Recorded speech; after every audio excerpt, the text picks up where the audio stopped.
When you've got a dog that pulls, what a lot of people think the right thing to do is to wrap the leash on your wrist, take it in your hand, and wrap it around your hand.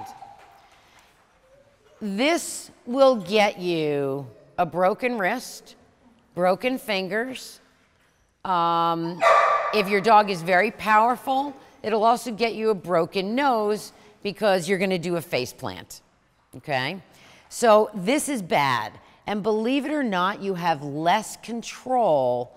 The more you try to control the dog, the less control you will have, okay? So the proper way, did anybody here, I know you have, anybody here ride horses? Okay, good. So for any of those of you that have ridden horses, when you're riding, do you have soft hands or are you constantly sawing on that poor animal's mouth? Okay? So the more you try to control this animal, this, you know, however many 1,000-pound animal, the less control you're going to get.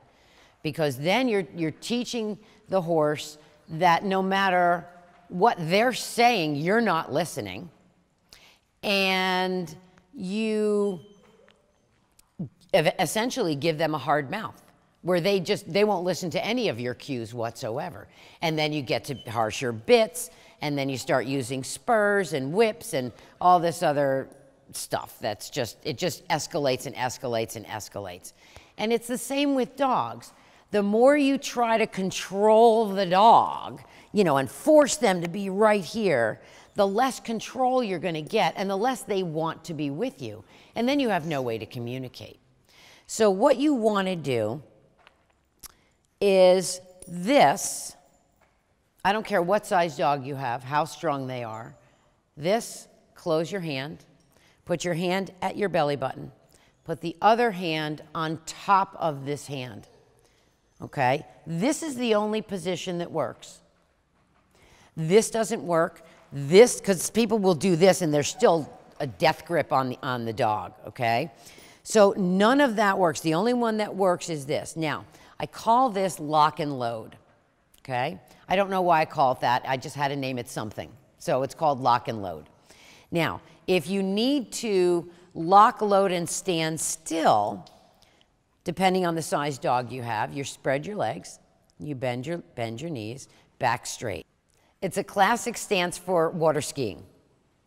Like if you're water skiing, you're not like this because you're going to go flying. You've got to bend your knees, back straight, weight down, you know, get your butt closer to the ground. Here and here, lock your arms. So this is lock, load, and stand still, okay? Now, I'm going to show you lock, load, and go. So if you need to lock, load, let's say your dog is pulling you towards some danger, whether it's another dog or a bear or a cat or a car, whatever, okay? Then what you're going to do is you're going to lock, load, and then just say, honey, let's go. And then you just walk.